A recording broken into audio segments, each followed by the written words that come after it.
part of this whole exercise that you take your clients through is so foundational to build the great foundation. So let's say we've built this. So an advisor goes, check, we check that box. What does that do for them? It's like a benchmark.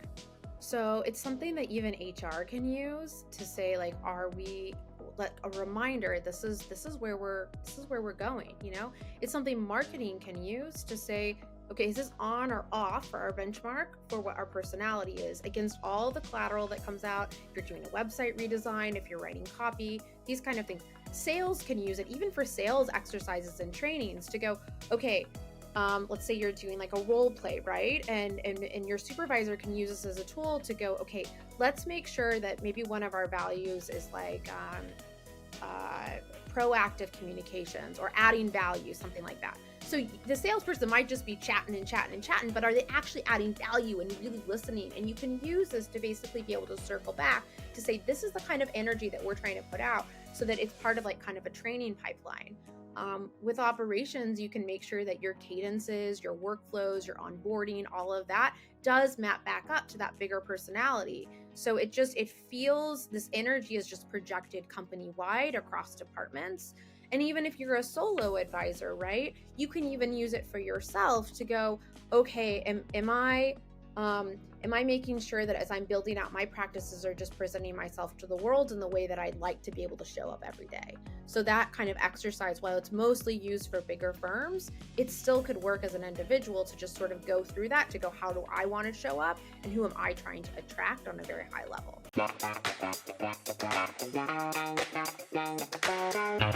Hello and welcome to another Top Advisor Marketing Podcast. I'm your host, Matt Halloran. Now, I love LinkedIn. You all know that. You hear me say this all the time at the beginning of these shows because I get to meet really freaking cool people. And today is no different. And for a couple of reasons. Number one, because not only do I get to meet cool people, but my team meets cool people. And they're like, you need to know this cool people. And today I'm meeting one of those cool people. Now, we've already had our pre-record call and we've had a couple of other conversations.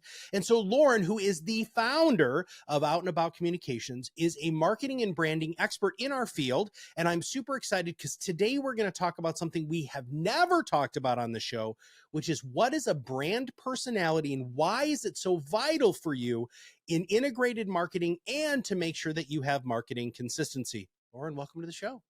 Thank you for having me. I'm glad to be here. All right. We have to start with an operational definition, sister. So what is a brand personality? How do you define it?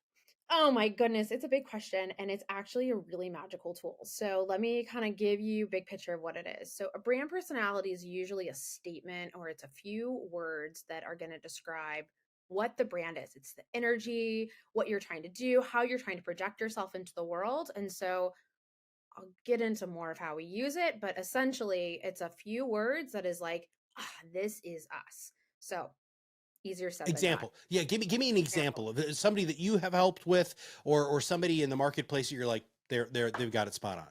Okay, so we have one, we call it magnetic zest, right? You're like, that's a fun word to say, right? So it's like, okay, what does that mean, right? So let me just kind of like take a few steps back for like why brand personality is important, and then I can actually get into how it applies. So if you're to do like a brand book, right? Any business is likely going to have a brand book as you're growing, which is just your basics, right? It's like your brand font colors, how you use a logo, how you don't. And then you get into the voice and tone. How do you sound as a brand? And this is really important as you grow, right? So that the brand doesn't unravel. Well, one of those other components you can add on that is actually, I'd say, kind of a front runner ahead of all of this is what we call, again, the brand personality. So we go through this exercise to say, whatever energy you would kind of interact with the brand, if it's the website, if it's offline, if it's how employees are talking to each other, if it's how you're just presenting yourself in front of a client, you'd have kind of this leading statement and then you define what it looks like. So why this is important is because you could literally go, okay, it's kind of like your brand definition, right? It's go, this is how we are and this is how we show up as a company. So what it does is it goes, oh, we are whatever statement it is, and this is how we basically kind of say like, yeah, our website is totally that. or our emails are totally that, or our blog isn't that. And so it kind of gives this overall personality to know if it's on or off. That's in a nutshell kind of how it's put So together. right. So it'd be, this is who we are. And importantly, I want to make sure that it's clear. There are also phrases or statements that this is what we are not. So that Yes. way you actually have a little bit more of a defined guideline. All right. All right. So I think we have a better understanding of that. Um, Example. So help us give us a brand personality. Yeah, let me think about it like this. Each person has their own personality, right? Kind of Mhm. how they show up. Or like if you look at, if you go to watch a movie, right? And you go, who's this actor and what's their profile of Mhm. their personality? It's gonna kind of be like, well, how do they talk? What do they wear? This whole thing, right? And so it kind of allows you if you're like again on or off point with this brand Mhm.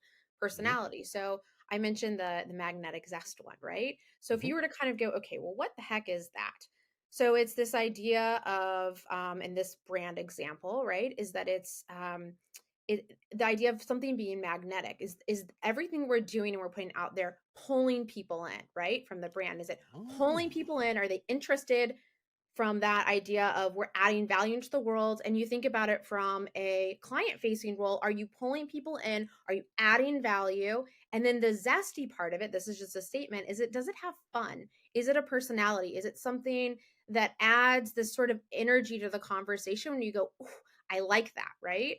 And then it goes in deeper about what that actually means. And so what it does as a team and as a company is we're able to take that personality just like you would a person and then apply it across the board.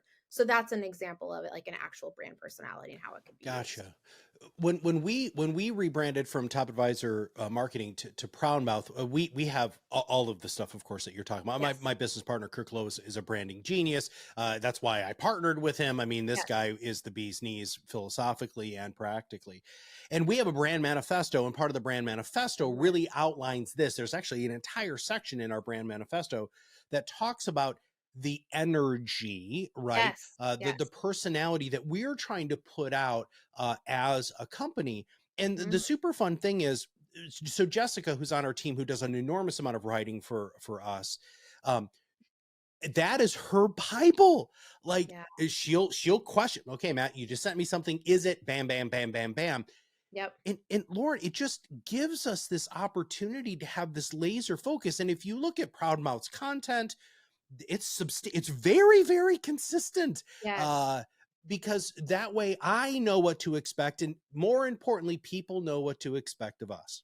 That's right. It's another you could brand manifesto is another sort of concept of that or kind of an output of that essentially, and it literally it transcends across everything that you do. And Yes. so much so that it almost becomes wrapped into the values that you usually have, I don't know, it could be 5 values, sometimes it's a dozen Mhm. values that you obviously want to use that to help evoke company culture and all these types of Mhm. things. But the brand personality also talks not just about company culture for how you live that value or not, but it's like, how do you write an email, right? Does it have a certain energy? Are you adding value? Are you not? Are you what's the tone? Like it creates, even in the aesthetic, it just creates this whole Mhm. consistent umbrella basically. So that exercise is so valuable, and if it's used in the right way, people own it. They're like, Yeah. this is my thing. Like, am I living this or am I not? Like as an umbrella. So Yeah. yeah. And this is the foundation for everything, right? Everything. People, when they talk about brands, they're like, ah, it's a logo and a tagline and a website and a color palette. I wanted to talk to you about this today because it is that foundational basis of everything, all of Right. your content, your website, any social media that you do, podcasting, video, client events, all of that stuff has to have this as the hub in the middle. So I'm going to put you on the spot here, and you're a Yes. pro. I'm not too worried about this. How do you pull this out of people? Because I know that's what my audience is thinking right now. Like, Matt, I'm not that person. Like, I don't think like Lauren does, and they say they don't think like me too. So how do you, because you work with financial advisors, how do you pull that out of the advisors that you work with? Okay, so just like a financial advisor, you are listening to stuff that people are saying directly or indirectly, right? You're picking up on cues. You have a lot of these different conversations. There's stuff that people say that you go, you didn't go as deep into that, but it's the stuff that's not always said, right? So when we go through these exercises, and not really our content director is the one who leads a lot of these conversations, is we are doing a lot of listening, but we're also pouring over materials to go, what are kind of the tips of things that people are saying and what's kind of energy that we're trying to put out there? And sometimes the headline for the manifesto, if you will, or what we do and what we don't do, is sometimes just a subtle word or it's something that sort of comes out.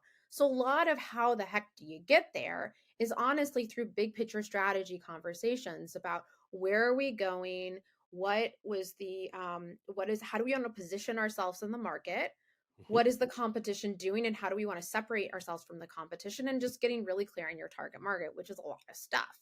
But once you get the big picture aligned, right, for like where are we going, what is our north star, who are we talking to, what makes us different, it allows you to be able to better have clarity around how you want to show up.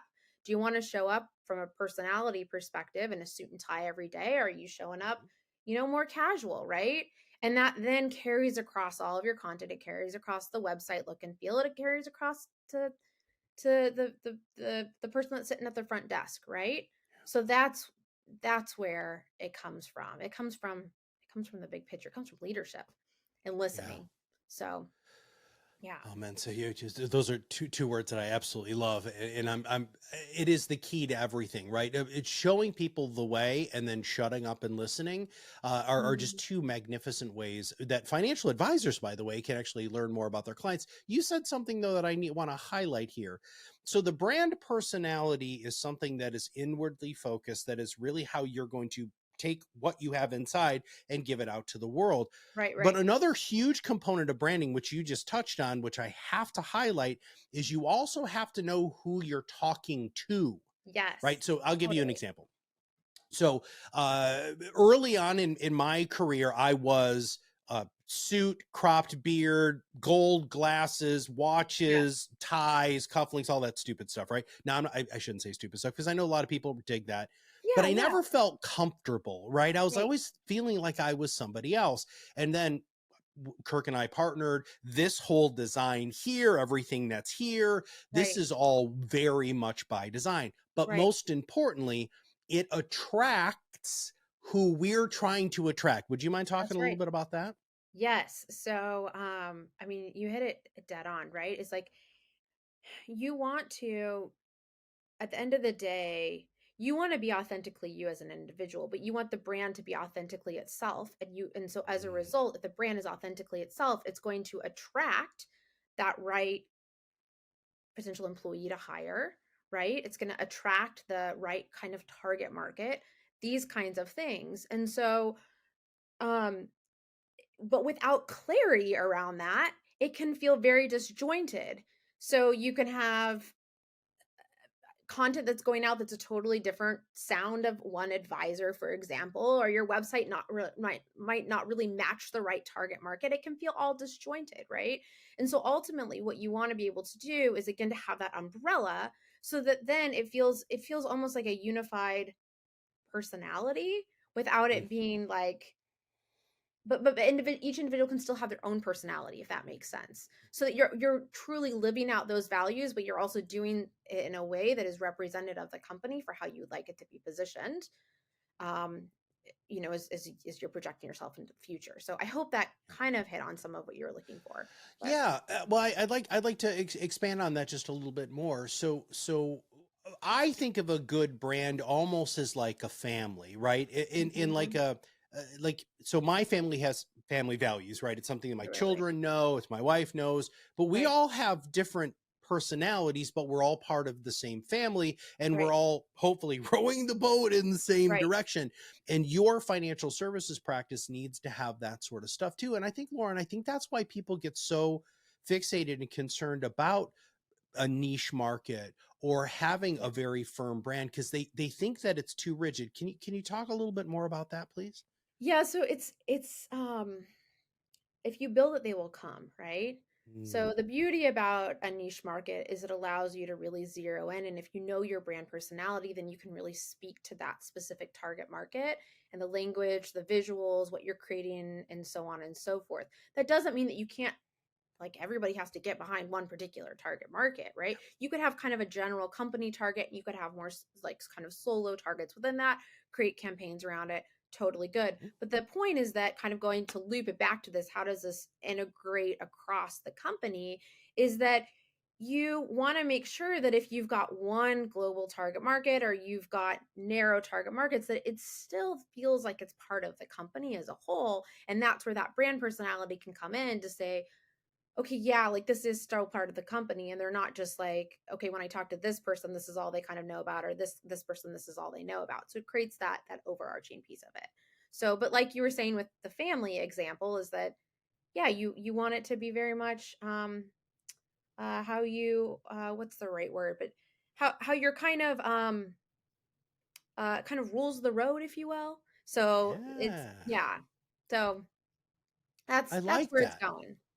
Yeah, I love the rules of the road. What a great way to define that, right? We all need to have, and God, I've said this a million times on the show, but the number one reason why marriages fail is because there aren't clear expectations. And you can just insert relationships, clients, prospects, team. If you're not setting clear expectations and having this brand personality and really making sure that you have all of this written down where everybody, again, is rowing the boat in the same direction, it changes absolutely everything. Who we attract as Proudmouth is very, very different than who I attracted as a suit and tie, button up, stuffy business consultant guy. If you look at who our clients are, they're not the buttoned up, coiffed, perfect. That's just not. And again, we've just found that clients don't like that as much. Clients want you to be a real human being, right? And part of this whole exercise that you take your clients through is so foundational to build the great foundation. So let's say we've built this. Yeah. So an advisor goes, check, we check that box. What does that do for them? It's like a benchmark.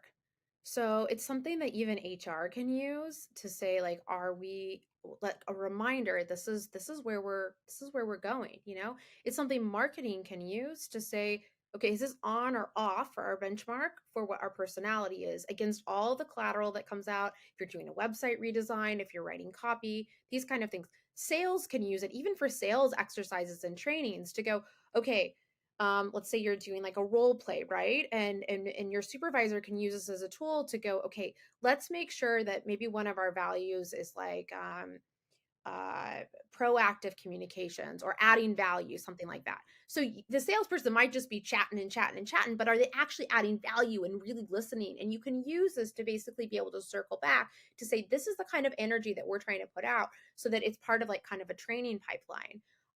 With operations, you can make sure that your cadences, your workflows, your onboarding, all of that does map back up to that bigger personality. So it feels, this energy is just projected company wide across departments. And even if you're a solo advisor, right, you can even use it for yourself to go, okay, am I making sure that as I'm building out my practices, are just presenting myself to the world in the way that I'd like to be able to show up every day? So that kind of exercise, while it's mostly used for bigger firms, it still could work as an individual to just sort of go through that to go, how do I want to show up and who am I trying to attract on a very high level? So, I'm glad that you brought that from because again, my whole job is to think like, what are our listeners thinking? And as we're right, right, describing this, I think that there's a lot of them saying, man, this is out of my league. Like, first off, I can't afford it, and secondly, it's just me, right? right, And right, we have a lot of solo advisors who listen to this show. We know, Lauren and I know it's just you, right? right, But right, that doesn't mean that you can't really define you. When is the right. last time, and I want all of you listening to this, think about that. When is the last time that you literally went through an exercise to define yourself? Yeah. Yeah, and how you show up and where you spend your time, right?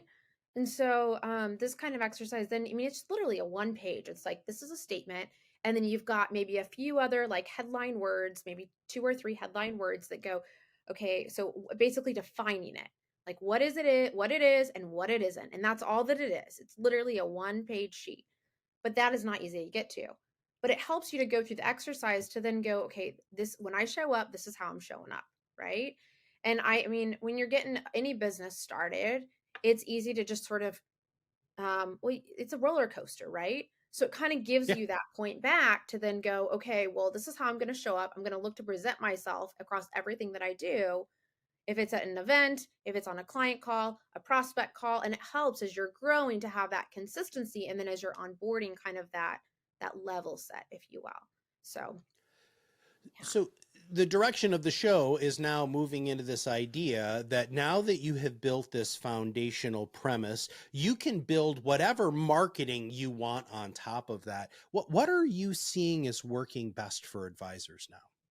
Just for different types of marketing kind of avenues. Oh my goodness. Well, I have to give a shout out to podcasts because that totally is one. So a Thank you little for that. I nod did not pay there. her for that. I want everybody to know that, but I appreciate Yes. that. Thank you. So that's a big one. I think it depends on the size of the firm that you are. I mean, honestly, Mhm. like I think that the truth is if you're a solo advisor, there's just nothing better than just one, knowing your target market and showing up where your target market is and just hitting the ground, like shaking hands, showing up and just doing a really good job and word of mouth. I mean, word of mouth, I think, at any size of company is a key component to growth. So I don't think you can sort of take away from that. And I also think, as a nod to just if we're kind of looking at the smaller advisory firms, right, is that it's marketing can be so shiny object that if something's Mhm. working for you, just push out all the noise and just really focus on what's working. So I would say just focus on what's working and just make sure you're going in there and you're providing that consistency for what you're doing. That's where that brand personality can come in. Now, as you start to grow the practice, right? If you're under a billion, but you're approaching a billion and you probably have a dozen to 15 plus advisors on the firm, it gets becomes more difficult. You've got Yeah. advisors that are sort of comfy cozy, they've got a great base. Might as a leader, you might want to encourage, right, more business development activity, or you might have other advisors that are just really like crushing it and bringing in new deals. So that's where marketing can really come in. We look at SEO as an initiative.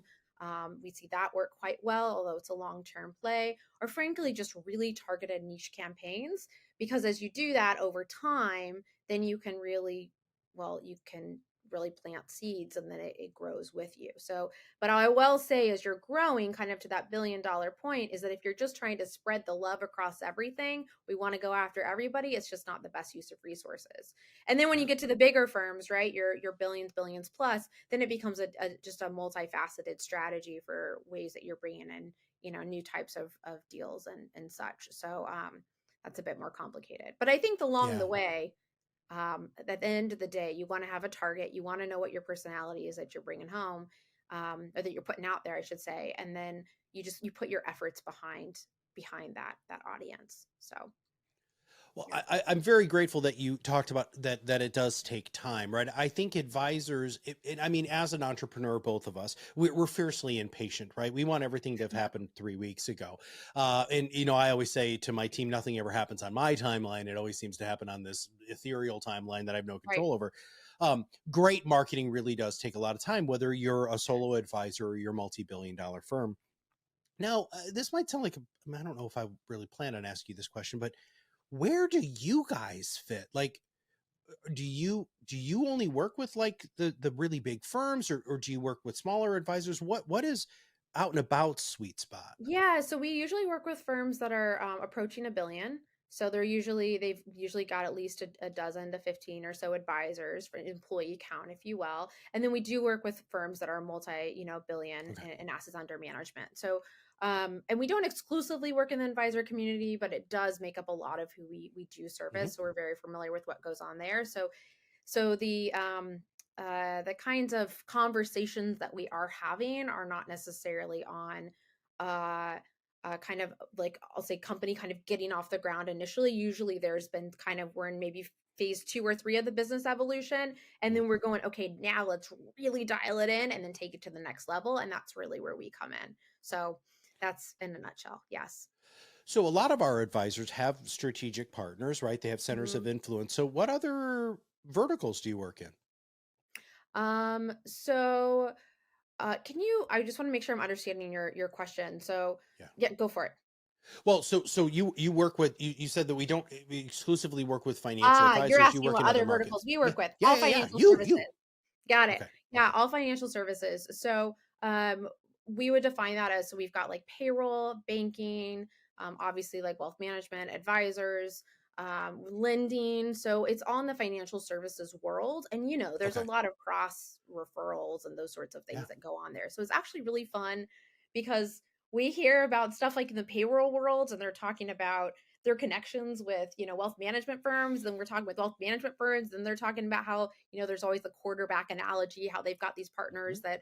that with banks and other places. So it's actually really fun because you get to see all these connections come together, and then you're getting to see how all these different pieces within the financial services world are growing. And so we're seeing businesses at all different growth stages across the financial services landscape. So Gotcha. Okay, yeah. cool, cool. Well, that makes a lot more sense because I want to make sure that our listeners are like, well, you know what? I'm not at that point where I would really, be the best for out and about, but I know somebody in Yeah, yeah. financial services in Oh, those, and thanks. so that they can go ahead and refer business to you. So my favorite question that I don't always get to ask, but I'm really happy to ask you is, what question should I have asked you that I didn't? Oh my goodness. Maybe when would you put together a plan like this?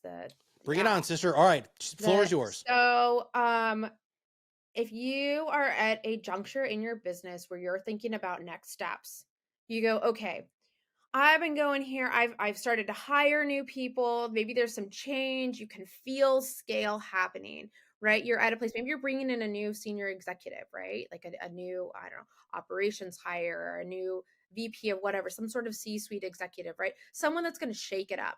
This is a good opportunity to be able to go, where are we going in the next year? Where are we going in the next 3 to 5 years? Having those business conversations, and usually as an outpour of that will spin out a number of major project priorities, strategic initiatives. And typically, this is where that kind of conversation will happen, of going, where's the brand going? How are we trying to position our firm? And this is usually a piece that would fall out of that. So, if you're at a place where you're going, we're at a strategic juncture, usually that's where it's gonna come up. So, yeah, Gotcha. it's not already in And place.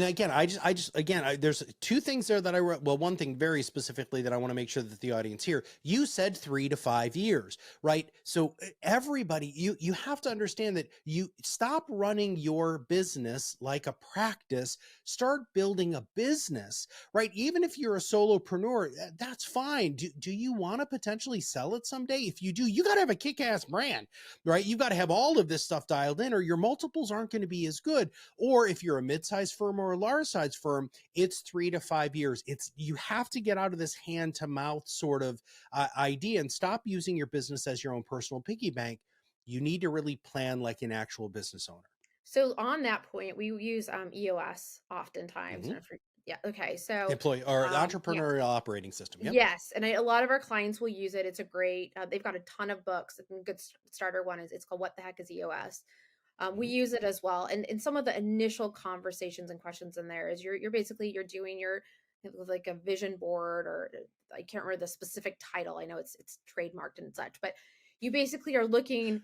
So I don't want to butcher it, so you could reference EOS, but you've got you're asking questions. What are the next 3 to 5 years at a minimum? And oftentimes, honestly, it will even kind of scroll outside of that framework and go, what's the next 10 years look like? We just need a statement. Like, what are we trying to Mm-hmm. kind of, where are we going? And it's frankly, a lot of folks can't answer that, and that's okay. But if you can at least answer kind of the next 3 to 5 years, what are your revenue objectives? Where are you trying to go from a strategic perspective? And then you can get down to the 1 year perspective, like the 1 year point. And then from the 1 year, you've got your main strategic priorities. And then you could break it down by quarterly, basically major project priorities. So those kind of things help you to be able to shape it out to be more bigger picture. So yeah. Yeah. Anyway. What you can do in 1 week is very, very different than what you can do in 1 year or 3 years or 5 years. Now, and I've said this over and over again, on the show. Kirk and I, when we set forth, we had a 10-year plan, right? So we're like, okay, and we're like 6 years into a 10-year plan. Right now, have there been some course corrections? Yeah, but the ultimate goal, that North Star vision that we had for ProudMouth, we are still laser focused on that. And I think I want to say that to everybody. Listen, if you don't have that North Star, if you don't have that sort of stuff, please make sure, one, you need to follow Lauren on LinkedIn, because she's always putting out really great content. The Out and About Communications website is fantastic. There's some really great resources there. And if you are within that sweet spot that Lauren was talking about, if you're really looking at that next hire, you're a larger firm that's really looking at where you're going to go and what you want to be when you grow up as a firm, please make sure that you reach out. So Lauren, what is the best way for them to reach out to you? Honestly, our website's great, or it's just hello@outandaboutcom.com. So it's all on our website though, but it's outandaboutcommunications.com. And yeah, reach out, or LinkedIn, or smoke signals, whatever works. We're here. We want to be a resource, right? So and I sometimes I just love having calls. It doesn't matter the size of the firm, just to be able to support with wherever you're at. And we have the fortune, much like you all do, of being able to look under the hood of a lot of companies and see what's going on, both from a data side and then also from an advisory side. And we get into a lot of the business operations stuff too. And so that's why sort of this idea of brand personality is so important, because it shapes that planning, right? And it shapes the messaging. So, but yes, that's a long answer to say check out the website. So Fantastic. Well, Lauren, I really want to thank you for your time. Thank you for being so open and honest with your thought leadership. And that's one of the reasons why we wanted to have you on the show, is because you are very giving. And we have always found that that's that sort of thing. You put out a lot into the world, and that actually ends up helping you in your business, but it also helps our community. So I really want to thank you for that. oh, of course, thank you as well. I appreciate all that you do and you add to this world as well. So And I'm going to drop something that I don't normally drop on this, but if you join the PodRocket Academy and try our free trial, we have a brand basics worksheet that is going to ask some of the questions that Lauren was just talking about. So if you are a solo advisor, if you're kind of struggling with this brand personality and you're having some issues, please go to podrocketacademy.com and go to our brand basics worksheet. Plus, we have a couple of quick, easy branding courses. It is free. You get full access for 30 days to our PodRocket Academy, and we'd love to have you, because we too want to help you.